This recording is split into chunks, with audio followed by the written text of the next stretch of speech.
सबसे पहले तो अपने आप के लिए तालियां बजा दीजिए आप लोग, क्योंकि आप इतनी खूबसूरत सुबह में यहाँ पर एकत्रित हुए हैं और आज का ये सेशन सच में अपने आप में एक बहुत अलहदा और अलग तरह का सेशन होगा। क्योंकि पिछले 2 सीज़न में हम लोगों ने जिस तरह के अलग अलग सेलिब्रिटीज़ को इंटरव्यू किया है या लोगों से हम लोगों ने मुलाकात की है, उसमें से ये कुछ अलग है जो अभी तक अछूता था, जिसके बारे में हम लोगों ने शायद ज़्यादा बात नहीं करी। तो पहले ज़ोरदार तालियां अक्षत गुप्ता जी के लिए, जिनकी हिडन हिंदू को आप लोगों ने खूब प्यार दिया और इनके वीडियोस जो हैं वो आज की तारीख में सनातन धर्म को लेकर, हिंदुत्व को लेकर, हिंदुज़म को लेकर हमारी जनरेशन को बहुत कुछ नया सिखा रहे हैं। तो वो हम लोगों को बहुत इंस्पायर करता है। अक्षत भाई, धन्यवाद। अरविंद भाई जो हैं ये यूट्यूब पर कमाल का तहलका मचा रखा है इन्होंने। इंस्टाग्राम पे इनकी फॉलोइंग जो है अलग दिखती है, ये लिखते भी हैं, इन्फ्लुएंस भी करते हैं। तो एक बार जोरदार तालियां अरविंद जी के लिए। आपकी तालियां जो है मेरे ख्याल से ऐसा लग रहा है उधार लेकर आए कहीं से। आपके शरीर में थोड़ा थोड़ा 20-20 ग्राम पानी मिला के जीरावन डालना पड़ेगा, तब जाके वो एनर्जी आएगी, ऐसा लग रहा है। तो जहां तक आवाज जा रही है, जब भी आपको ऐसा लगे बीच में कि कुछ बात सीधे दिल तक छू गई है और लग गई है, तो जोरदार तालियों के साथ उस बात को सपोर्ट कीजिएगा, ठीक है? तो शुरू किया जाए। अरे यार, शुरू करें? हाँ। तो चलिए, सबसे पहले इस सवाल के साथ शुरू करते हैं अक्षत भाई की। बड़े बेआबरू होकर इस शहर से हम निकले और अब इस शहर ने जब बुलाया है तो इस सम्मान के साथ कि पूरा शहर उमड़ पड़ा है। ये शायद बहुत कम लोग इस बात को समझेंगे शायद, लेकिन इस शहर के साथ एक अलग तरह का किस्सा है, वो थोड़ा उसके साथ शुरू करें तो कैसा रहेगा? सभी को मेरा प्रणाम। कुछ लोग वैसे बैठे हैं तो सभी जानते होंगे, पर मेरा परिचय सुनना मेरे मुंह से कुछ लोगों को बहुत पसंद है, इसलिए मैं आप लोगों को फिर अपना परिचय दे देता हूं। मेरा नाम उर्मिला पुत्र अक्षत गुप्ता है। I am a full time house husband, part time author, screen writer, poet and lyricist. ये मेरा परिचय है। और पहला ही सवाल जो इन्होंने पूछा है वो बिल्कुल दिल पे घात करने वाला काम किया है इन्होंने। इंदौर में बहुत साल रहा हूँ यार मैं, और कुछ रेस्टोरेंट चलाता था जल के नाम से, आप में से कुछ लोगों को पता होगा। और फिर चीज़ें बिगड़ी 2014 में, और इतनी बिगड़ी कि ये जो इन्होंने जो मजाक में बोला है कि बड़े बेआबरू होके निकले, यहाँ से सही में बड़े बेइज्जत होके निकले थे हम इंदौर से 2014 में, रोते रोते। और उसके पीछे की कहानी बहुत लंबी है, वो पूरा बोलने जाऊँगा तो गड़बड़ हो जाएगा। लेकिन हाँ, बहुत सारी चीज़ें यहाँ से पहले बहुत अच्छी और बाद में बहुत बुरी मिली।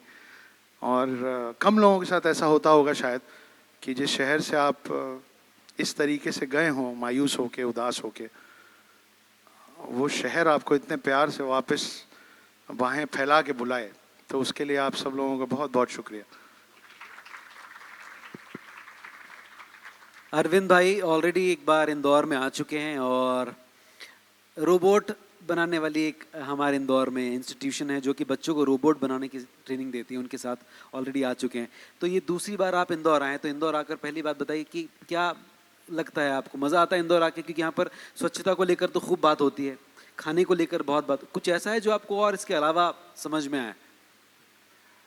अक्षत भाई इंदौर से ही है जितना मैंने सुना है। मेरी तबीयत थोड़ी नासाज है, मुझे माफ़ कर दीजिएगा अगर मैं सही से पीछे सुनाई ना दूं किसी को। तो अक्षत भाई इंदौर से ही है, लेकिन मैं इंदौर से नहीं हूँ, मैं बेंगलोर से यहाँ पर आया हूँ। और देखिए, कोई स्पीकर होता है ना जो स्टेज पे बैठा होता है, उसकी जान होती है ऑडियंस। अगर आप लोग सपोर्ट करोगे तो हमारे अंदर से शब्द निकलेंगे अच्छे अच्छे, जो शायद आपको बहुत सारी चीज़ें सिखा जाए। लेकिन अगर आप लोग ठंडे रहोगे, अगर आप लोग सिर्फ ये दिखाओगे कि ठीक है हम बैठने के लिए बैठे हैं, किसी ने हमें बुलाया और हम आके बैठ गए, तो हमारे शब्दों में भी जान नहीं होगी। तो मैं माफ़ी चाहूँगा, मैं थोड़ा खड़ा होना चाहता हूँ और बैठ के मज़ा नहीं आता है, तो थोड़ा जोश भर देते हैं इनमें, वो बहुत ज़रूरी है। क्योंकि मैं नहीं चाहता हूँ कि सिर्फ फॉर्मेलिटी के लिए हम लोग बैठे। अक्षत भाई, मैं खुद बहुत बड़ा फ़ैन हूँ इनका, ये बहुत बहुत अमेजिंग ऑथर हैं, बोलते इतना अच्छा है। एक बार तालियां बजाओ यार इनके लिए। महाकाल की नगरी उज्जैन थोड़ी दूरी पे ही है। पहली बार इंदौर आया, जा नहीं पाया, बड़ा अफसोस होता है। दूसरी बार इंदौर यहाँ पर आ रहा हूँ, आज टाइम मिलेगा तो मैं चला जाऊँगा। लेकिन जब हम शुरुआत करते हैं तो क्यों ना भोलेनाथ का नाम ले लें एक बार, शुरुआत अच्छी हो जाएगी, आपके मन से हेजिटेशन खत्म होगा और हमारे मन से भी हेजिटेशन खत्म होगा, फिर हम फ्रीली अपने वर्ड्स, हमने जो सीखा है वो आपको दे पाएंगे, आपकी प्रॉब्लम्स को कैटर कर पाएंगे या आपको जो हमने सीखा वो सिखा पाएंगे। तो चलो शुरू करते हैं, करें शुरू। जी बिल्कुल। हर हर। इसका एक अलग स्टाइल है जो कि सोशल मीडिया पे बहुत फेमस है। ओम त्र्यंबकम यजामहीम सुगंधिम पुष्टिवर्धनम उर्वारुकीव वंदनान मृत्योर्मुक्षीयमामृतार। काल हर, दुख हर, दारिद्र हर, हर हर। महादेव। ऐसे ठंडे होके बोलोगे तो बिल्कुल भी काम नहीं आने वाला है, हमारे तो शब्द नहीं निकलेंगे। दोबारा बोलता हूं, काल हर, दुख हर, दारिद्र हर, हर हर, हर हर, हर हर। चलो, क्या थैंक यू बात सो मच। है, बेहतरीन। मुझे इसमें दो चीजें दिखी। जी मुझे अरविंद जी की इस बात पे दो चीजें दिखी। हाँ। पॉलिटिशियन बनने के सारे गुण हैं इनमें। सबसे पहले इन्होंने कहा कि तबीयत ठीक नहीं है, आवाज नहीं निकल रही, हाँ है ना। और दूसरा जो इन्होंने किया वो ये किया कि बाकायदा खड़े होके और इन्होंने प्रमाणित किया है कि हर हर महादेव, और 2024 में क्या होने वाला है ये इन्होंने बता दिया पहले बता से। दिया अभी से। इलेक्शन को लेकर भी बात करेंगे, मेरे ख्याल से एक मुद्दा है जिसको लेकर बात करना बनती है, और स्पेशली जब हम लोग कहते हैं कि हमारा देश जिसमें सबसे ज़्यादा यूथ है, तो क्यों ना हम इस बारे में बात करें। लेकिन चलिए शुरुआत करते हैं सबसे पहले, क्योंकि आप दोनों सोशल मीडिया पर बहुत ज़्यादा पॉपुलर हैं और आपको दोनों को लोग बहुत सुनते हैं और आपकी बातों को मानते भी हैं। तो पहला क्वेश्चन मैं जो पूछना चाहता हूँ वो ये है कि सोशल मीडिया को लोग जनरली एक अपॉर्चुनिटी की तरह लेते हैं, लेकिन आप दोनों को देखकर लगता है कि आप उसको जिम्मेदारी की तरह लेते हैं।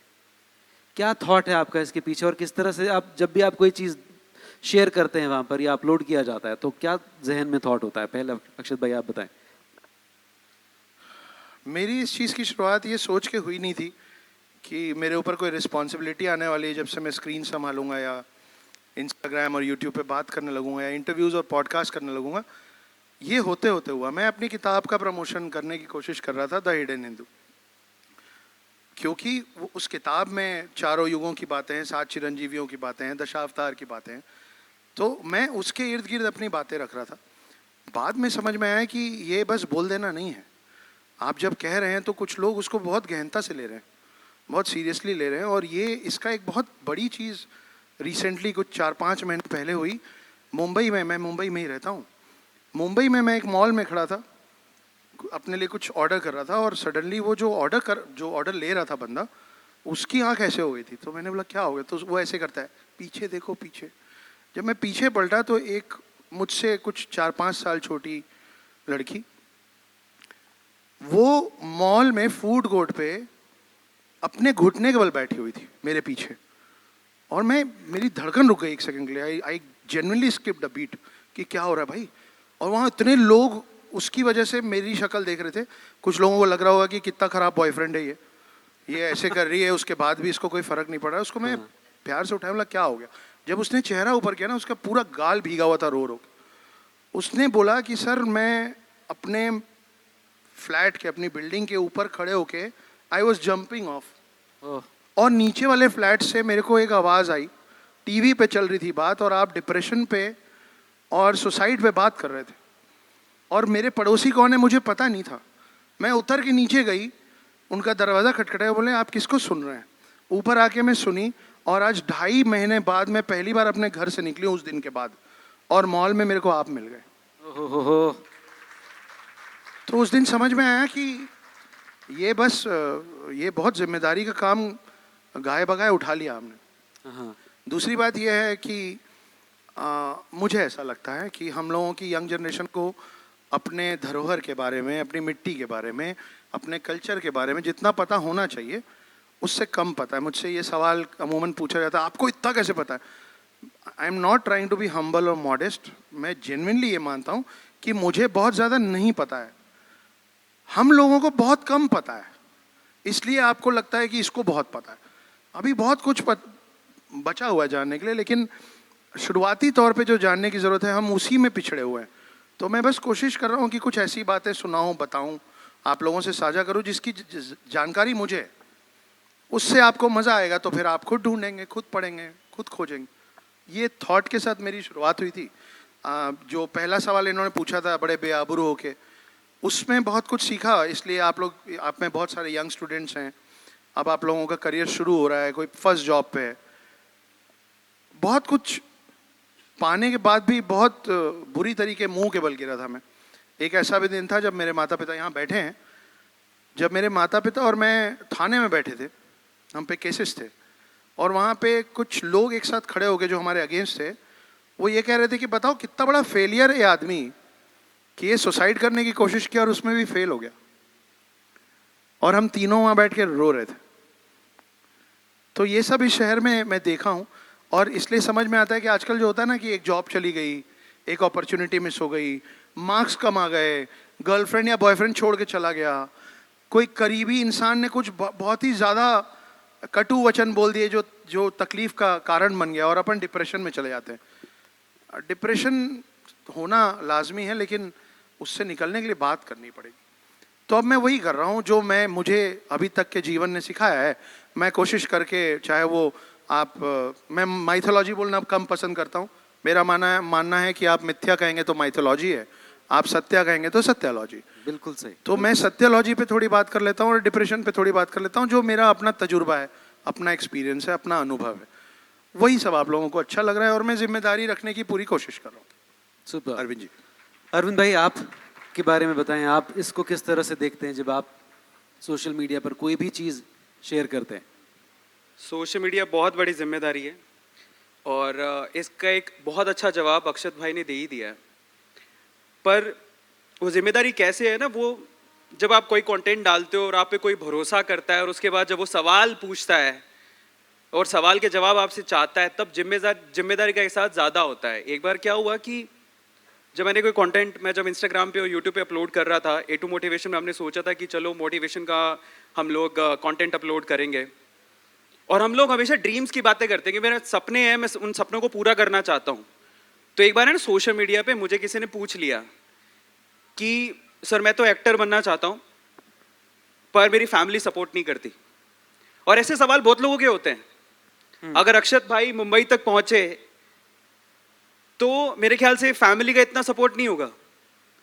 मेरे साथ भी ऐसा ही था, और बहुत लोगों के साथ ऐसा होता है कि फैमिली सपोर्ट नहीं होता। हम करना कुछ चाहते हैं, हमारी फैमिली उसका अपोजिट हमारे से सोचती है। मेरे पापा तो ये कहते थे कि बिजनेस कौन संभालेगा, ये जो माहेशमती का साम्राज्य वो किसके लिए है, तू ही तो संभालेगा। और माहेशमती के साम्राज्य में था क्या, एक दुकान। मेरे इतने छोटे सपने थे ही नहीं, पर जब उसने सवाल पूछा कि सर मैं क्या करूं, मैं ये काम करना चाहता हूं लेकिन फैमिली नहीं चाहती है, पापा नहीं चाहते हैं, तो इस सवाल का जवाब ढूंढना बड़ा हार्ड है। लेकिन मैं गलत डायरेक्शन में ढूंढ रहा था, इसलिए हार्ड है। बिलीव मी, अगर आप श्रीमद् भागवत गीता पढ़ते हैं तो आपको हर बात का जवाब मिलता है, और ये बात मैंने अक्षत भाई के वीडियो से ही सीखी थी। अब इस बात का जवाब मैंने श्रीमद् भागवत गीता से कैसे ढूंढा, मैं आप लोगों को बताता हूं। वो बहुत इंपॉर्टेंट है, और आप में से बहुत सारे ऐसे लोग होंगे जो करना कुछ चाहते होंगे लेकिन पीयर प्रेशर और फैमिली प्रेशर की वजह से कर नहीं पाते। इसका जवाब मैंने जब ढूंढा तो मैंने उस बच्चे को जब बताया तो उसको क्लैरिटी आई, और इससे मुझे भी एक सेल्फ रिस्पॉन्सिबिलिटी आई कि ठीक है चलो मैंने एक सही जवाब दिया। तो सवाल का जवाब क्या है, जरा ध्यान से सुनिएगा, कि अगर मुझे चुनने को मिले तो मैं अपनी फैमिली को चुनूं, अपने पापा के सपने को चुनूं, या मैं खुद के सपने को चुनूं, किसको तवज्जो दूं? यह सवाल बड़ा कॉमन है, और इसका जवाब जरा ध्यान से सुनिएगा, श्रीमद् भागवत गीता की कहानी से देता हूं।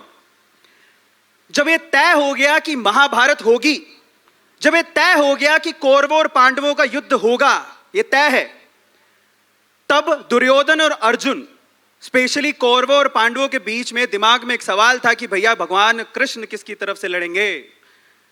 कृष्ण भगवान और उनकी बड़ी सी सेना किसकी तरफ से लड़ेगी? जिसकी तरफ से लड़ेगी वो जीतेगा।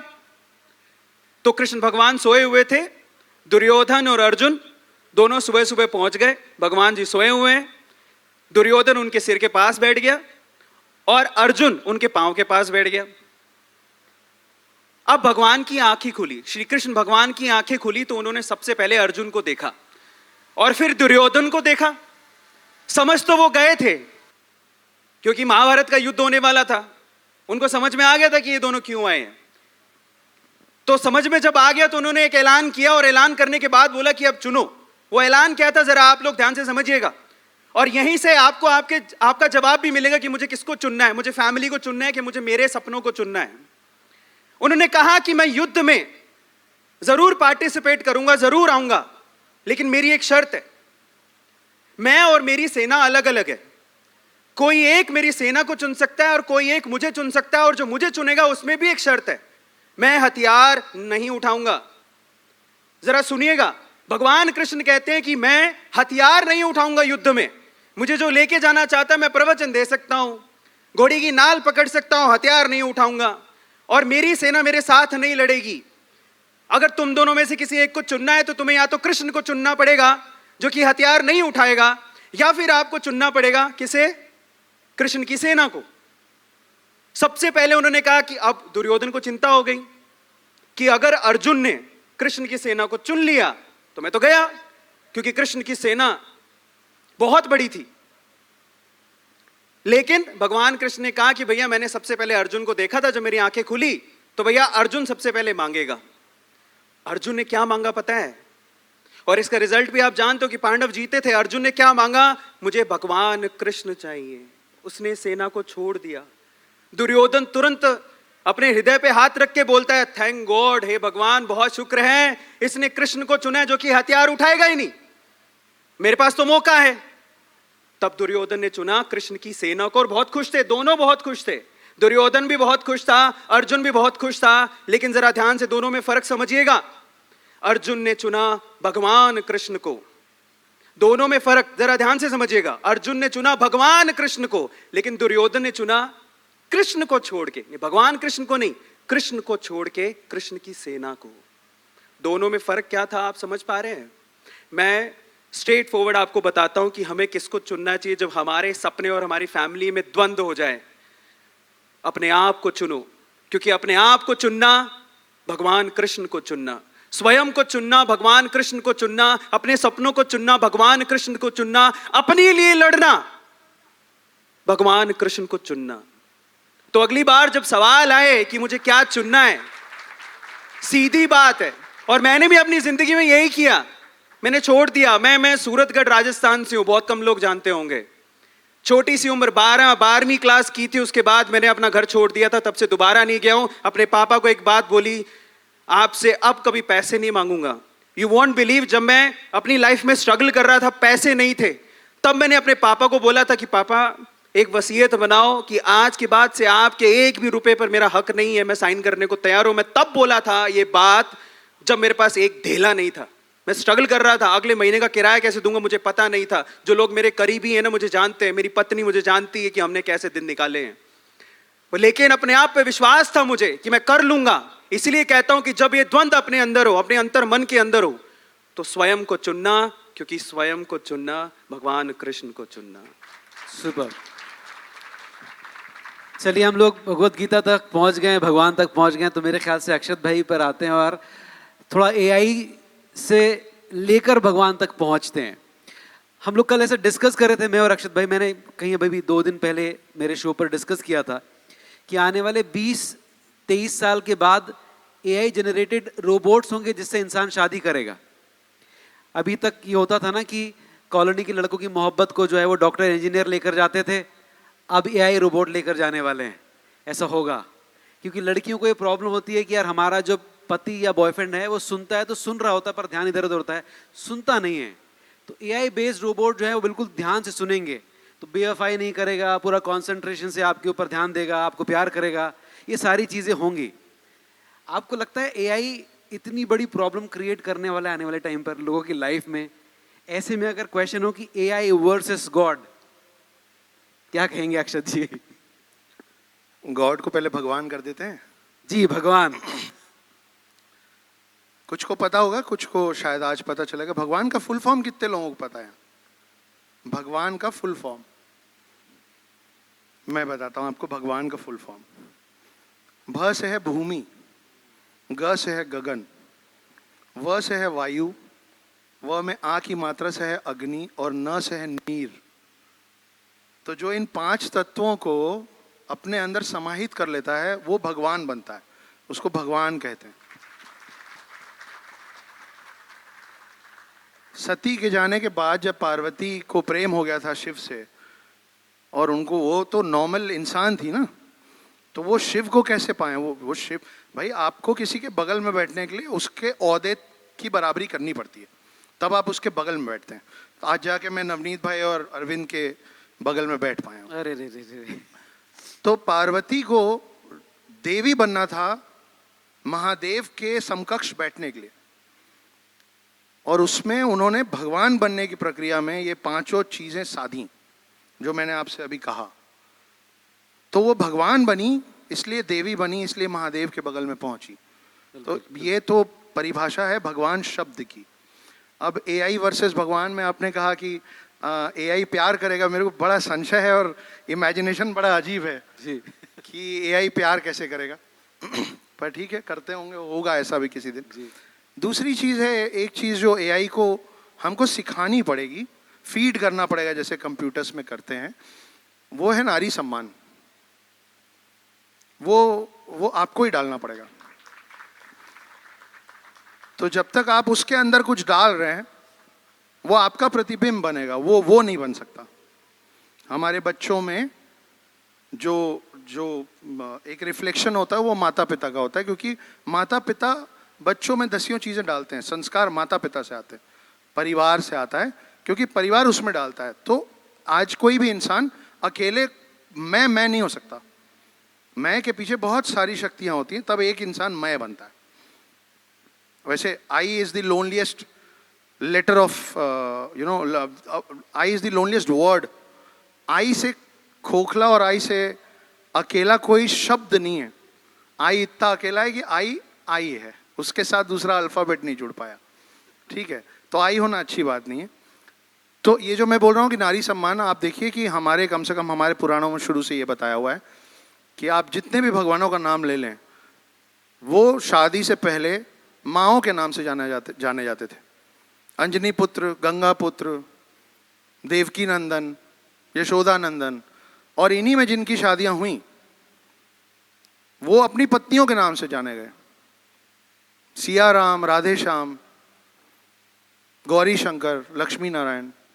तो जब आपके भगवान अपने शादी के पहले अपनी माँओं का नाम और अपनी शादी के बाद अपनी पत्नियों का नाम अपने से आगे रखते हैं, तो पता नहीं हम लोग ने कब ये कल्चर छोड़ दिया। हम सडनली सन ऑफ अपने फादर्स कहलाना, ये वेस्टर्न कल्चर है। हमारे में मैट्रियार्की सोसाइटी हमेशा से प्रबल रही है और हम उन्हीं के नाम से जाने गए। तो मेरे को एक मेरे दिमाग में ये सवाल है कि वो जो एआई होगा उसकी माँ कौन होगी? वो किस माँ से नाम जाना जाएगा वो पता नहीं है, लेकिन वो जिसका भी पति बनेगा वो कहलाएगा तो उस पत्नी। देखिए एक बात है कि अगर मैंने ये बॉटल आज खरीदी है, ये बॉटल मैंने चुना है, तो मैं इस बॉटल का हुआ ये बॉटल मेरा हो गया। ये बॉटल मेरा हुआ ना, मैं इस बॉटल का तो नहीं हो गया, मैंने बॉटल चुनी है। हमारे धर्म में, हमारी इस मिट्टी में हमेशा से स्वयंवर होता था, महिलाएं वर चुनती थी। तो मुझे समझ नहीं आया अभी तक कि हम कब से ये कहने लग गए कि ये मेरी बीवी है, ये मेरी पत्नी है। जब मेरी होता है ना तो उस पर वर्चस्व आता है जी। तो हमारे में तो वो हमको चुनती थी, तो हम उनके हो सकते थे, वो हमारी नहीं हो सकती थी। हाँ। ये सब चीजें हैं, वो एआई को सिखाने में थोड़ा वक्त लगेगा। बहुत। और तीसरी चीज, आखिरी इस सवाल पे, अरविंद जी ने जो अभी दूसरे सवाल के जवाब में दिया, ये सच है कि ज़्यादातर परिवारों को मतलब ज़्यादातर लोगों को अपने परिवार का साथ नहीं मिलता है। मगर ये, और क्योंकि अरविंद जी ने कहा कि अक्षत जी के साथ भी ऐसा हुआ होगा, मैं बहुत चुनिंदा लकी लोगों में हूँ कि मेरा परिवार, आप लोग, हम सब मेले पे गए हैं ना, मेला देखा है ना हमने, सभी ने देखा है, करेक्ट? मेले में एक बच्चा होता है ना जो पूरे मेले में सबके सर की भीड़ के ऊपर अलग से दिखता होता है। हाँ। अलग से दिखता होता है, क्यों? वो किसी के कंधे पे बैठा होता है, इसलिए वो दिखता होता है। नहीं तो वो 1.5 फुटिया है, उसकी हाइट उतनी भी नहीं है कि उसका सर दिखे, मगर उसका पूरा चेहरा दिखता है क्योंकि वो किसी के कंधे पे बैठा होता है। मैं उन चुनिंदा लोगों में से हूं जो कईयों के कंधे पे बैठा हुआ है, इसलिए स्टेज पे आपको दिख रहा है। तो मैं बोलना मजबूरी है, इसलिए मैं बोलना पड़ रहा है, पर मैं नहीं हूं, मैं हम हूं। उस हम के कुछ लोग उस आपके बीच में एक टेबल पे बैठे हैं, हाँ, वो मेरे माता पिता हैं, वो मेरी बहन है, उनके बगल में मेरी पत्नी बैठी हैं। तो जो मैंने मजाक में कहा कि मेरा नाम उर्मिला पुत्र अक्षत गुप्ता है and I am a full time house husband, वो आपके चेहरे पे मुस्कान लाने के लिए तो थी, मगर उसमें सत्यता भी उतनी है। मेरी पत्नी मुझसे 3.5 साल छोटी हैं। सुसाइड के बाद उन्होंने मेरी जान बचाई। जब मैं मुंबई जाके राइटर बनना चाहता था तो मेरे परिवार और मेरे माता पिता ने कभी ये नहीं बोला क्यों, क्या करना है, 4 रेस्टोरेंट हैं यहाँ, 10 साल से चला रहे हो, इंदौर के बाहर क्यों जाना है, कोई सवाल नहीं हुआ। आपको ऐसा करना है आप जाइए, कोशिश कीजिए, नहीं होगा तो हम तो हैं ही। परिवार के तौर पे हमको अपने आने वाली जनरेशन को ये एक लाइन बोलना बहुत ज़रूरी है कि बेटा जो करना है करो, नहीं हो पाएगा ना तो हम तो हैं ही, संभाल लेंगे। Super super. परिवार के अलावा आप कहीं पहुंचते हैं ना तो उसमें बहुत लोगों का योगदान होता है, किसी का कम किसी का ज़्यादा। मुझे पता नहीं था कि मेरे दाएं हाथ पे तो मेरा परिवार बैठा है, मुझे पता नहीं था कि मेरे बाएं हाथ पे एक महिला बैठी हुई है पीछे, उनका नाम पूजा है, पूजा विजयवर्गीय। और आपके बगल में यहाँ पे कोर्ट है, वो और उनके हस्बैंड मेरे वकील रहे हैं 4.5 साल। और आप लोगों को बड़ा ताज्जुब होगा जान के, मेरी किताब में एक्नॉलेजमेंट में भी इनका नाम है। ये वो वकील दंपत्ति है जिसने 4.5 साल मुझसे फीस नहीं ली है मेरा केस लड़ने के लिए, क्योंकि मेरे पास पैसे नहीं थे। इन्होंने मेरी फीस नहीं ली है और आज तक मुझे मालूम नहीं है कि 4.5 साल का मेरा फीस कितना है।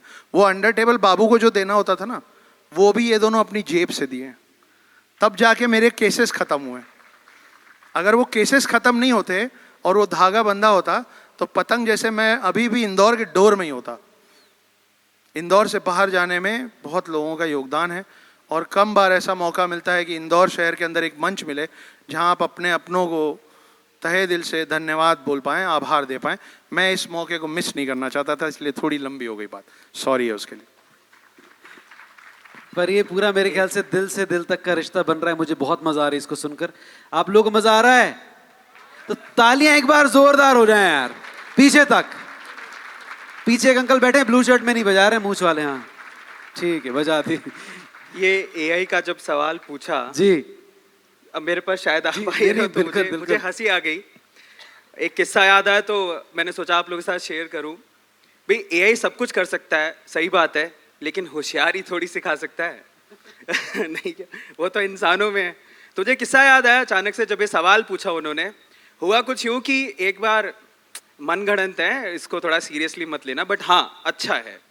एक बार क्या हुआ कि अमेरिकन प्रेसिडेंट ने वहाँ की जो गवर्नमेंट बिल्डिंग्स थी उसको पेंट करने के लिए ना बुलाया। हम बुलाते हैं ना भाई, लेके आओ भैया, आप कितने में पेंट करोगे। अलग अलग कंट्रीज से उन्होंने मंगवाए कि आप बताओ आपका क्या कहना है कि कितने में पेंट करोगे। सबसे पहले चाइना वाले आए। चाइना वाले कहते हैं हम $3 मिलियन लेंगे। तो उसे पूछा भाई क्यों $3 मिलियन क्यों लोगे। बोले देखिए $1 मिलियन तो लगेगा पेंट पे, $1 मिलियन है लेबर, और $1 मिलियन हमारा मुनाफा। बोले बहुत बढ़िया, वेरी गुड। फिर यूरोपियन को बुलाया, भाई तुम कितना लोगे, हमारे ये जो गवर्नमेंट इतने सारे हैं इनको पेंट करना कितने रुपए लोगे। देन दे सेड कि $5 मिलियन लेंगे। तो बोले $5 मिलियन, बताओ कैसे। कहता है सर सिंपल है, $2 मिलियन का पेंट लगेगा और $2 मिलियन हमारी लेबर है और $1 मिलियन हमारा मुनाफा। बोला अच्छा। फिर उन्होंने भारतीय को बुलाया।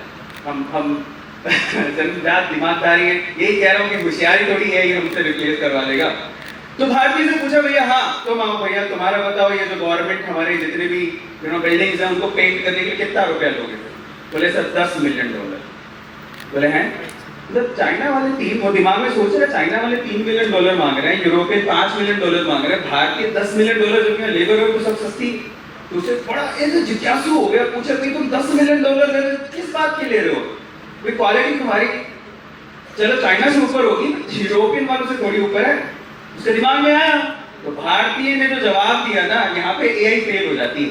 उसने कहा देखो सर सिंपल है, $10 मिलियन में से $4 मिलियन आपके, $3 मिलियन हमारे, और बाकी $3 मिलियन हम चाइना को देंगे ताकि वो आगे पेंट कर दे तो आप जितना भी एआई कर लो। एक वीडियो देख रहा था बड़ी, आजकल सोशल मीडिया बहुत चलती है कि यार रोबोट जॉबलेस कर देंगे। अरे काहे का जॉबलेस है, जो वो तो जॉबलेस करेंगे। फिर मैं जॉब करता हूँ, ऊपर से जूता फेंकता हूँ, वो थोड़ी जॉब ले लेगा।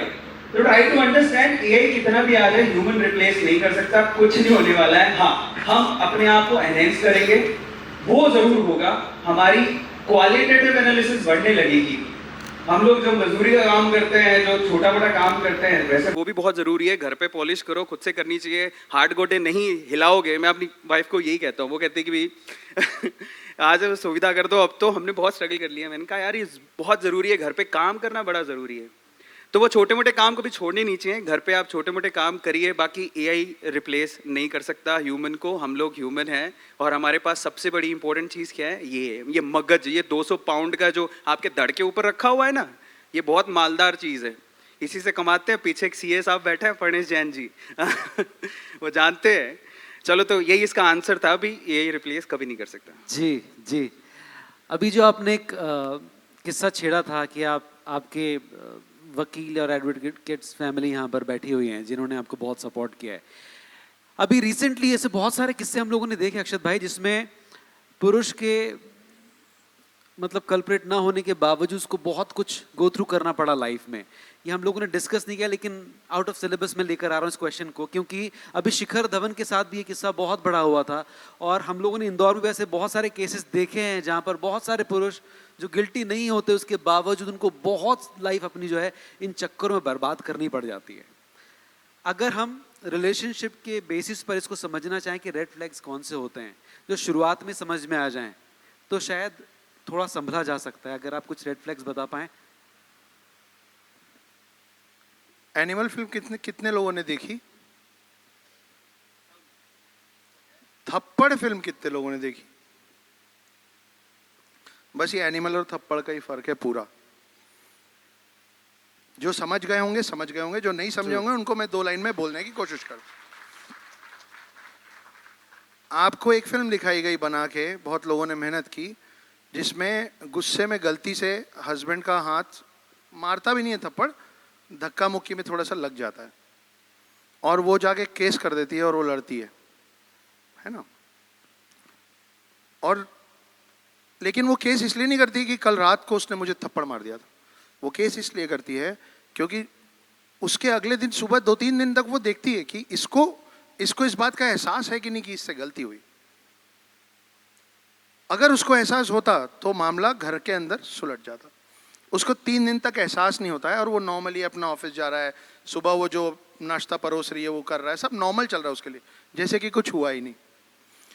वो फिल्म बहुत ज़्यादा अच्छी कमाई नहीं की, ओके ओके चली। फिर एक फिल्म आई कबीर सिंह। समाज हम ही है ना, यहाँ सिर्फ मर्द नहीं बैठे हैं, यहाँ महिलाएं भी बैठी हैं। थिएटर में भी सिर्फ बॉयज़ नहीं जाते हैं, सब जाते हैं। आपने कबीर सिंह को इतना प्यार दिया कि नए जनरेशन को लगा कि अल्फा मेल मतलब, क्योंकि थप्पड़ तो चली नहीं ना, तो अगला डायरेक्टर थप्पड़ जैसी फिल्म बनाने की हिम्मत नहीं करेगा। अपने जीवन का कई साल और बहुत सारा पैसा लगा के आप लोगों पे कौन वेस्ट करे, ये उसकी सोच है, मेरी नहीं। लेकिन फिर देखिए, आपने कबीर सिंह को प्यार दिया तो एनिमल बन गई। अगर आप थप्पड़ को प्यार देते तो उस तरीके की और फिल्में बनती जो अब नहीं बनेंगी। तो ये जो 3 नाम हैं उसमें सबसे कम चली थप्पड़।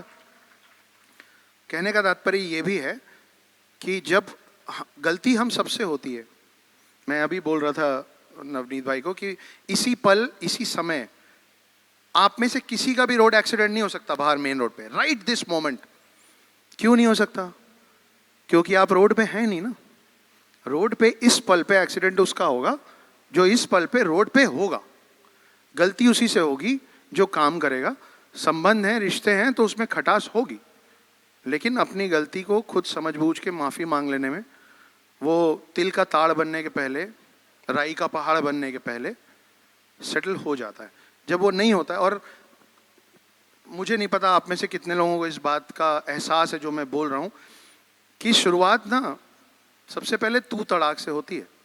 पहले दिन हाथ नहीं उठता, किसी का भी उठे, पहले दिन गाली गलौज नहीं होती, पहले दिन सामान नहीं फेंका जाता। शुरुआत होती है बहुत छोटी सी बात से, कि आप तुम बोलते थे और गुस्से में आपने तू कह दिया। अगर आप अपने रिश्तों में, मेरे पिता बैठे हैं, वो अपनी पत्नी, वो 48-47 ईयर्स से लव मैरिड हैं, वो अपनी पत्नी मतलब मेरी माँ से लेके मेरे छोटे भाई के 2 साल के बेटे तक से आप करके बात करते हैं। तो अगर एक किसी भी रिश्ते में, मैंने कहा ना, आप प्रतिबिंब हैं अपने लोगों के। मैं तो आपको उसी का उदाहरण दे सकता हूं जो मैंने अपने घर, अपने इर्द गिर्द देखा है। अगर आप अपने रिश्ते में, छोटा हो या बड़ा हो, आप करके चलेंगे तो शायद जीवन में कभी तू की नौबत नहीं आएगी। मार पीट करना और जब रिश्ता बिगड़ता है तो किसी एक की गलती नहीं होती है। मेरे लिए ज़्यादा आसान है यहाँ बैठ के बोलना कि मेरे साथ जो हुआ उसमें सारी गलती सामने वाले की थी, है ना। ताली दो हाथ से बजती है, एक का गाल और दूसरे का हाथ नहीं बजता। तो गलती दोनों तरफ से होती है। कुछ उन्होंने एहसास नहीं किया, कुछ हमने एहसास नहीं किया, और चीज़ें बिगड़ते बिगड़ते समय पे नहीं संभाल पाए तो बिखर गए। ऐसा हुआ, और ऐसे ही लोगों के साथ होता होगा। जी। इसका अरविंद भाई, हाँ, आप आंसर करना चाहेंगे इस क्वेश्चन को प्लीज? अदरवाइज मेरे पास आपके लिए अलग क्वेश्चन था, इफ यू वांट कोई आंसर। बात नहीं। मेरा तो जी। जब ये सवाल पूछा तो मेरे एक घटना याद आ गई, तो मैंने सोचा वो भी मैं शेयर कर दूं, जी, जी, जी, क्योंकि please। जब तक अक्षत जी बोलते हैं तब तक मेरे कुछ दिमाग ना थोड़ा कुछ, चलने हाँ, लगता है। Yes yes. तो गलती किसकी? हालांकि घर पे हम भी अपनी पत्नी साहिबा को आप ही कह के बोलते हैं। झगड़े होते हैं, काफ़ी टाइम हो गया शादी को, लेकिन प्यार अभी भी कम नहीं हो, और मैं चाहता हूँ कभी कमी ना हो। मैं जीऊँ उसके साथ, मरूँ उसके साथ। लेकिन एक सवाल है कि गलती किसकी है, डिसाइड कैसे होता है। इसको थोड़ा आध्यात्मिकता की तरफ लेके चलते हैं। वो किस्सा एक्चुअली जुड़ा हुआ है बिल्कुल आध्यात्मिकता की तरफ। देखो, जब द्रौपदी का चीरहरण हुआ ना, उससे पहले भी एक सवाल है कि आप सोशल मीडिया पे बहुत चलता है कि ना, कर्ण एक कैरेक्टर था, अगर आपको पता हो तो। बहुत महावीर, दानवीर कर्ण बोलते थे उसको। लेकिन अर्जुन ने उसको धोखे से मारा था, ठीक है। और सोशल मीडिया पे हमारे एक गुरुजी हैं, बहुत रिस्पेक्ट करता हूं, वो भी कहते थे कर्ण के साथ सबसे बड़ा छल हुआ है कि उसको धोखे से मारा गया। अर्जुन ने उसको बाण मारा तो उसका ध्यान ही नहीं था, वो अपना चक्का सही कर रहा था। पर मैं आपसे कहता हूं, कर्मा इज अ बिच। जो कुछ होता है ना, उसके पीछे कोई ना कोई घटना होती है। द्रौपदी का चीरहरण होते हुए ये दानवीर कर्ण, इतना शक्तिशाली कर्ण देखता रहा था वहां पे, उसने रोका तक नहीं दुर्योधन को। अब यहां से सवाल आता है गलती किसकी? और उसने कहा ये तो होना ही चाहिए। आप पढ़िए घटना को। कर्ण ने बोला कि द्रौपदी के साथ जो हो रहा है वो होना ही चाहिए। क्या वहां कर्ण गलत था?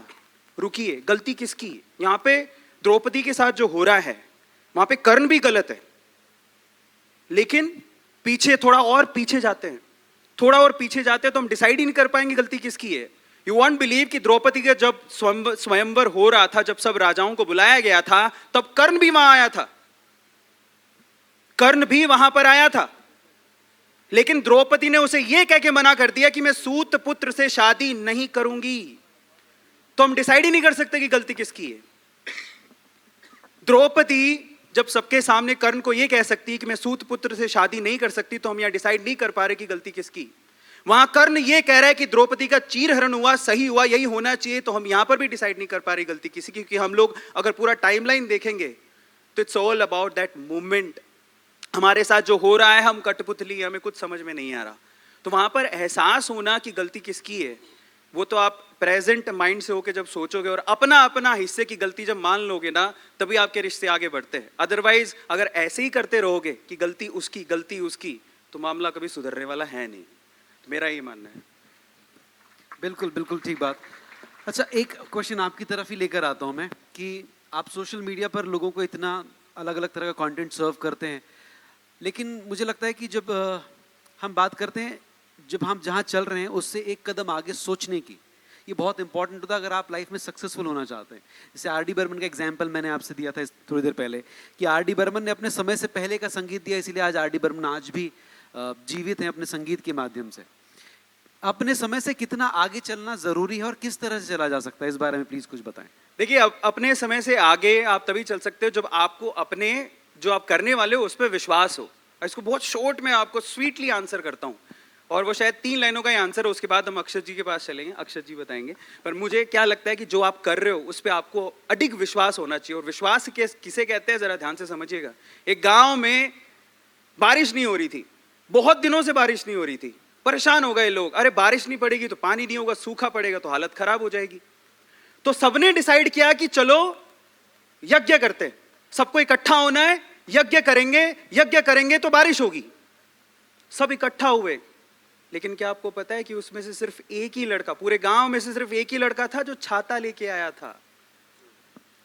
इसे कहते हैं विश्वास। तो अगर आप लिटरली आगे का कुछ करना चाहते हो तो सिंपल है, आज जो कर रहे हो ना, आपको उस पे ना अडिग विश्वास होना चाहिए। और वो विश्वास अगर आपको है तो डेफिनेटली आप फ्यूचर में वो पा जाओगे जो आज आप सोच रहे हो। विश्वास, विश्वास इसी को कहते हैं। If you want to answer this question, otherwise मेरे पास आपके लिए अगला क्वेश्चन as you say, है ना। चलिए मैं पूछता हूँ नेक्स्ट क्वेश्चन, क्योंकि मेरे ख्याल से बहुत सारे लोग हैं जो अलग अलग तरह के क्वेश्चन को सुनना चाहते हैं।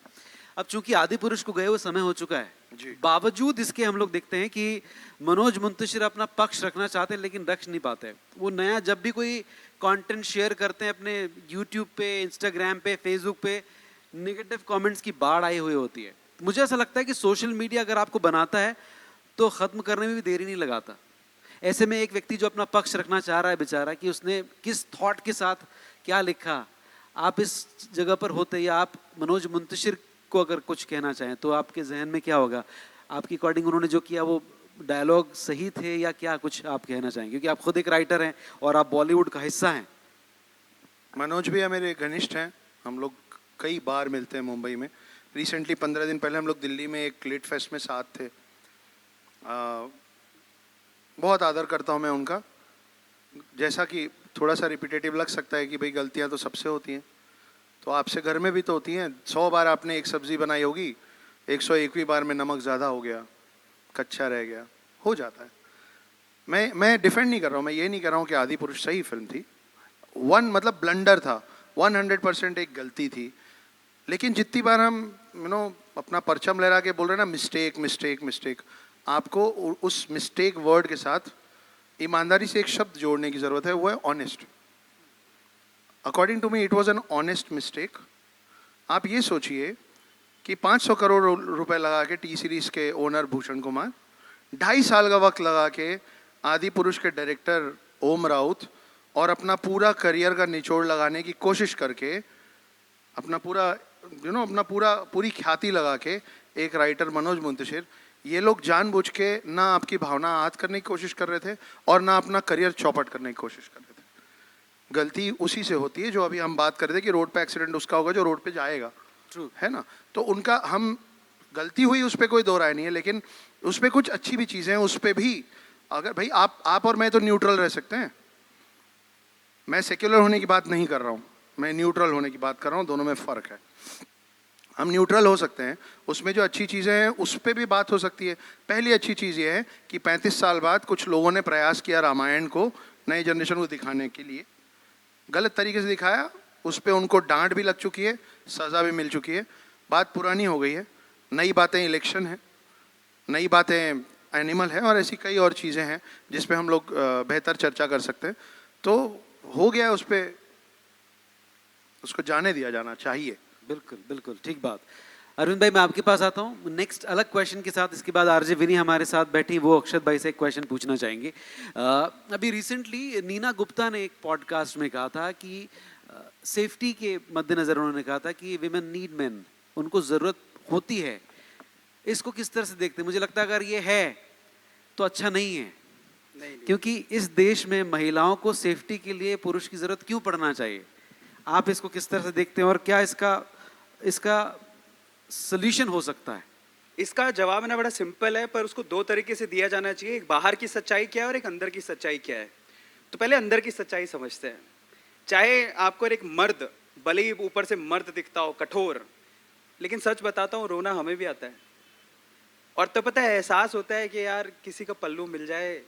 वो कहते हैं ना कि एक शायरी है बड़ी प्यारी सी कि गम तो बहुत है जिंदगी में, रहने देता हूँ, शायरी वाला माहौल नहीं है, बट द थिंग इज तब एहसास होता है यार कोई एक होना चाहिए, एक शोल्डर, एक कंधा होना चाहिए जिसके कंधे पर हम लोग सर रख के रो लें। हम भी इंसान हैं, हमें रोना आता है। बहुत ऐसी कंडीशन है जहाँ पे टूट गए थे हम, इतने टूट गए थे कि पता नहीं क्या होगा। तब हमारी धर्मपत्नी थी जो हमें संभाल लिए। तो हमारा एक ना अंदरूनी कैरेक्टर ये भी है, ज़रा समझने की ज़रूरत है। और जो जिनकी शादियां होंगी या जिनकी हो चुकी है वो समझते हैं कि एक मर्द में कठोर और सॉफ्ट, हार्ड और सॉफ्ट दोनों एंगल होते हैं। तो अंदरूनी बात तो ये हो गई थी, हमें ज़रूरत है।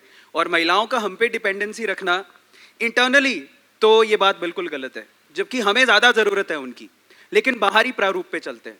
बाहरी प्रारूप ये भी है कि महिलाएं सुरक्षित नहीं है, कुछ शहरों को छोड़ दे, कुछ शहरों को छोड़ दे तो ऐसा कोई मौका नहीं है बाकी शहरों में कि अंधेरा हो, कोई अकेली औरत बाहर निकल जाए और मर्द उसका फ़ायदा उठाने की ना सोचें, जो कि बहुत गलत बात है। तो इसके दो प्रारूप हैं और दोनों को पहले को समझना ज़रूरी है और दूसरे को ठीक करना ज़रूरी है। महिलाओं के बिना समाज की कल्पना करना बेमानी है, होना नहीं चाहिए। उनको जितना आप सक्षम बना सको उतने सक्षम बनाओ। बाय द वे, अगर मैं इतनी बात बोल रहा हूँ तो कोई मुझसे भी सवाल पूछ सके तुम कौन से दूध के धुले हो, तो मैं आपको बता देता हूँ मेरी जितनी भी फाइनेंशियल अकाउंटेंसी है, हमारे सीए साहब भी जो मेरे घर के सारे सीए के काम करते हैं वो यहीं बैठे हैं, उनको पता है कि मेरे जितने भी फाइनेंशियल्स हैं वो मेरी पत्नी संभालती हैं। मैं 1 रुपया इवन मुझे भी कई बार मांगना पड़ता है, तो एक सच्चाई है और मुझे बड़ी खुशी होती है कि उनसे अच्छा कोई संभाल भी नहीं सकता है फाइनेंस को। लेकिन दूसरी तरफ जो एंगल देखते हैं कि आप कुछ सिटीज़ को छोड़ दो, इंदौर बहुत प्यारी सिटी है। यहाँ पर मैंने रात को मैं जब फर्स्ट टाइम आया था एंड आई वो सरप्राइज की, जब और गरबा नाइट चल रही थी, रात के 2, ढाई, 3 बज रहे थे। सूरत में भी ऐसा ही होता है, बहुत फ्रीली हम लोग सड़कों पर घूम सकते हैं और मैंने लड़कियों को देखा, स्पेशली सूरत में भी ऐसा होता है। लेकिन बहुत जगह पर गया हूँ जहाँ पर 7 बजे के बाद तो औरतें बाहर ही नहीं निकलती। तो दो समाज के चेहरे हैं जिस पे दोनों पे हमको ध्यान देना पड़ेगा।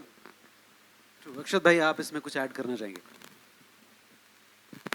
मेरा बहुत स्ट्रांगली ये मानना है कि महिलाओं का सृजन महिलाओं को इसलिए नहीं बनाया था भगवान जी ने कि वो हर वो काम कर सके जो पुरुष कर सकते हैं। उनको इसलिए बनाया था कि वो काम भी कर सकें जो पुरुष नहीं कर सकते। वाह, क्या बात है। पहली बात। दूसरी बात, इन्होंने 2 स्वरूप की बात की और कहा कि दूसरा स्वरूप जो है उसको सुधारने की ज़रूरत है। एक नया टैगलाइन कैसा रहेगा, ये तो आपने सुना है कि बेटी पढ़ाओ बेटी बचाओ। ये कैसा रहेगा कि बेटी पढ़ाओ बेटी बचाओ घर पहुंचाओ। तो ऐसा कुछ हो सकता है, इंदौर शहर से शुरुआत हो सकती है कि कुछ लोग जिनका सिविल लाइफ करेक्ट है उनको सरकार की तरफ से उनकी गाड़ियों में, कार्स में एक टैग मिले और वो टैग इस बात का प्रमाण हो कि इस गाड़ी को चलाता हुआ व्यक्ति आपको, एक अनजान महिला को सुरक्षित घर पहुंचा देगा। वो बस हो सकता है, वो पब्लिक ट्रांसपोर्ट हो सकता है और वो आपकी पर्सनल कार भी हो सकती है। तो उसके लिए एक सर्टिफिकेट जारी किया जा सकता है कि अगर कोई महिला अकेली चल रही है, आप दूसरे को रोक नहीं सकते गलत करने से, आप अपने को सही तो करवा सकते हैं ना। तीसरी और आखिरी बात इस संदर्भ में, एटम जो बनता है वो प्रोटॉन, इलेक्ट्रॉन और न्यूट्रॉन मिलके बनता है। ये हमने सब ने पढ़ा होगा, है ना। मुझे लगता है कि वैसे ही ब्रह्मा विष्णु और महेश मिलके शक्ति बनाते हैं। तो ये 1:3 का तो ऑलरेडी रेशो चल ही रहा है, इसीलिए स्वयंवर होता होगा शायद कि तुम क्या चुनोगे भाई, हम चुनेंगे। तो ब्रह्मा विष्णु महेश मिलके शक्ति बनाते हैं। प्रकृति, सृष्टि और पृथ्वी ये मिलके ये समाज बनाती हैं और वैसे ही इलेक्ट्रॉन, न्यूट्रॉन और प्रोटॉन मिलके एटम बनाता है। तो हम 3 मिलते हैं तब एक, आप देखिए, एक बहुत सारी अच्छी इंटरेस्टिंग कहानी इन्होंने सुनाई। एक मैं छोटी सी सुना देता हूँ कि महिषासुर को मारने के लिए जब कोई भी भगवान इक्वल नहीं पड़ रहे थे, शिव जी विष्णु जी का चक्र धारण नहीं कर पाते हैं साथ में एक साथ, ब्रह्मा जी का कमंडल धारण नहीं कर पाते हैं, विष्णु जी तीनों त्रिदेवों का सारा शक्ति अपने अंदर समाहित नहीं कर पाते हैं, तब शक्ति को बुलाया जाता है जो तीनों की सारी शक्तियां ले लेती है। वो उतना अब्जॉर्ब कर पाती है, वो विष्णु जी का चक्र रख लेती है, वो शिव जी का त्रिशूल रख लेती है, वो ब्रह्मा जी का कमंडल रख लेती है और इन तीनों को जोड़ के वो उस विलेन को मारती है जिसको देव भी नहीं मार पा रहे थे। और हम लोग आप में से कितने लोगों ने मजाक में सुना है कि सारी जितने भी झगड़े होते हैं ना महिलाओं के कारण होते हैं। रामायण हुआ महिलाओं के कारण हुआ, महाभारत हुआ महिलाओं के कारण हुआ, सुना है ना हमने। सोचिए कि अगर उस समय मैट्रियार्की सोसाइटी होती तो शायद रामायण महाभारत नहीं होता, क्योंकि आप लोग जो हैं, आप महिलाएं जो हैं वो टॉलरेंट भी ज़्यादा हैं। तो अगर आप लोग होते ना तो 5 गांव दे दिए होते पांडवों को, तो शायद नहीं होता महाभारत। अगर आप होते तो राम को उठा के नहीं ले जाते, सीता को लड़ने नहीं आना पड़ता। तो अगर मैट्रियार्की सोसाइटी पहले होती थी, कम झगड़े होते थे, फिर मैट्रियार्की सोसाइटी हो जाएगी तो हम इस लाइन को पलट देंगे कि बेटे पढ़ाओ, बेटे बचाओ, घर पहुंचाओ। सुबह, क्योंकि मेरे ख्याल से नेक्स्ट सेशन भी तैयार है, जाने से पहले हम दो खूबसूरत, एक आपसे एक गीत सुनना चाहेंगे, आप गाते भी हैं अरविंद भाई, और एक बहुत खूबसूरत कविता है अक्षत भाई की हिंदुत्व पर, क्या उसका टाइटल क्या है? प्रणाम मैं हिंदू हूं। प्रणाम मैं हिंदू हूं। तो पहले एक गीत सुनते हैं और फिर आखिर में, अच्छा ऐसा ठीक है, तो आप आपसे पहले शुरू करते हैं। कोई एक गीत अगर आप सुना दें हमें, हम खड़े हो सकते हैं क्या? माइक कैमरा अलाउ करेगा? हम लोग खड़े हो जाएं, चलेगा? आज ये तो खड़े होकर कर लेते हैं, ये आखिरी चीज है, और आप लोग तक अगर पहुंचे तो आप तालियों से साथ में जुड़ने की कोशिश कीजिएगा। जी अरविंद भाई, क्या सुना है, क्या सुनना? कुछ भी, आप कोई अच्छा सा गीत सुना दीजिए, मुझे मालूम है आप गाते हैं। ठीक ठाक से ही गाता हूँ। ये लास्ट में पीछे बैठे हुए थे, बोले एंड कैसे करेंगे, तो बोले गा लेना 2 लाइनें। मैंने कहा सुन पाएंगे? तो गला वैसे ही बैठा हुआ है। पर एक बहुत ही प्यारा गाना है, जब ऐसे दिमाग में होता है ना यार अपना कोई नहीं है, ऊपर जब पढ़ने लगता है तो ये लाइनें सुन लेते हैं ना तो बड़ा सुकून मिलता है। तो मैं एक गाना आपको दे के जा रहा हूँ, मैं सुना नहीं रहा हूँ, क्योंकि आप में से बहुत सारे लोग, देखिए आज मैं भी उस तरफ बैठा हुआ था, सपने देखे बुने किसी को देखकर, तो मैं आज यहाँ तक पहुँचा हूँ। हो सकता है कि आप में से कई लोग हमें देख रहे हो, अपने सपने बुन रहे हो, और सपने बुनने के बाद वो यहाँ पर पहुँचे, लेकिन जब आप ऊपर जाते हो ना तो अक्सर ऊंचाई पे ना इंसान अकेला रह जाता है, बहुत कम लोग होते हैं। तो अकेला महसूस मत करना, आपको कुछ दे के जा रहा हूँ ये गाना। वो गाना कुछ ऐसा है, और बहुत कम लोग जिंदगी में प्यार करने वाले होते हैं, उनको संजो के रखो। चाहे जो तुम्हें पूरे दिल से मिलता है वो मुश्किल से, ऐसा भी कोई कहीं है, बस वो ही सब से हंसी है, उस हाथ को तुम थाम लो, वो मेहरबान कल हो ना हो। Thank you. प्रणाम मैं हिंदू हूं। जब वेद पुराण लिखा रहे थे तब कोई और धर्म होता नहीं था, बने नहीं थे। तो जितने हमारे ऋषि मुनि जब वेद पुराण लिख रहे थे ना, तो वो हिंदुओं के लिए नहीं लिख रहे थे, वो हर जीते जागते व्यक्ति के लिए लिख रहे थे, क्योंकि हर कोई सिर्फ उस समय व्यक्ति और इंसान होता था, हिंदू मुसलमान सिख ईसाई सब नहीं होता था। इसलिए मेरा मानना है कि भारतवंश में आज जो भी है, कहीं ना कहीं किसी ना किसी तरीके से उन ग्रंथों से प्रेरित है। अगर आप नमस्ते करते हैं तो प्रेरित हैं, अगर आप चरण स्पर्श करते हैं तो प्रेरित हैं, अगर आप निकल रहे हैं और आरती और अजान सुन के सर झुका रहे हैं तो प्रेरित हैं। तो मेरा मानना है कि भारतवर्ष में पैदा होने वाला कोई भी समुदाय हो, कहीं ना कहीं थोड़ा सा हिंदू तो है। तो मैं आप लोगों के सामने अपनी लिखी हुई एक कविता पेश कर रहा हूँ। जब मैं कहूँगा प्रणाम, तो आप सब लोग मेरे साथ जितनी जोर से हो सके कहिएगा, अगर शर्म ना आए तो कहिएगा मैं हिंदू हूँ, कोई दिक्कत तो नहीं है। तो कविता कुछ ऐसी है कि रुद्राक्ष की माला में भी मैं हूँ, कृपाण कटार और भाला में भी मैं हूँ, श्वेत भी हूँ और शुद्ध भी मैं हूँ, विरुद्ध हो मेरे तो युद्ध भी मैं हूँ, इतिहास में बहा आंसू और खून भी मैं हूँ, अब जो कह के मिलेगा वो सुकून भी मैं हूँ, कि इस धरती का मैं केंद्र बिंदु हूँ। प्रणाम। चिता की अग्नि, गंगा का पानी, कब्र की मिट्टी और लोबान भी मैं हूँ, पीर फकीर अली वली सियावर राम का हनुमान भी मैं हूँ, भोला हूँ सरल भी तुम्हारा मित्र भी मैं हूँ, घोल भी दूं तुमको और घुल भी जाऊं तुम में, कुछ ऐसा चरित्र भी मैं हूँ, इस धरती का मैं केंद्र बिंदु हूँ। प्रणाम। प्रणाम का भाव भी मैं हूँ, आक्रमण का घाव भी मैं हूँ, सहनशील स्थिर और शांत भी मैं हूँ, देवभूमि भारत का हर प्रांत भी मैं हूँ, शक्ति भक्ति और ना थकती क्रांति भी मैं हूँ, तूफान हूँ और तूफान से पहले की शांति भी मैं हूँ, इस धरती का मैं केंद्र बिंदु हूँ। प्रणाम। प्रणाम। प्रणाम। जोरदार तालियां जी। अक्षत भाई बहुत बहुत अच्छा बोलते हैं, और इनकी जो सनातन की कहानियाँ कविताएं जिस तरह से बोलते हैं, अंदर एक खून में उबाल तो आ ही जाता है। तो 4 लाइनें आप लोगों को समर्पित है, इंदौर को और मध्य प्रदेश को। और आप याद रखिएगा, हम मध्य प्रदेश के, हम इंदौरी हैं, हम मध्य प्रदेश के हैं, लेकिन उससे भी पहले हम भारतीय हैं। तो 4 लाइनें आप लोग के लिए। वो खून कहो किस मतलब का जिसमें उबाल का नाम नहीं, वो खून कहो किस मतलब का जिसमें उबाल का नाम नहीं, वो खून कहो किस मतलब का आ सके देश के काम नहीं, जिसमें जीवन न रवानी है, जो परवश होकर बहता है वो खून नहीं है पानी है, वो खून नहीं है पानी है। बहुत बहुत धन्यवाद इंदौर, बहुत बहुत धन्यवाद, हमें इतना सम्मान देने के लिए बहुत बहुत शुक्रिया। थैंक यू वेरी मच अक्षत भाई, अरुण भाई, यहाँ पर आने के लिए और हमारे हिंदुस्तान के, देश के, मध्य प्रदेश के, इंदौर के युवाओं को प्रेरित करने के लिए, अच्छा करने के लिए बहुत बहुत धन्यवाद।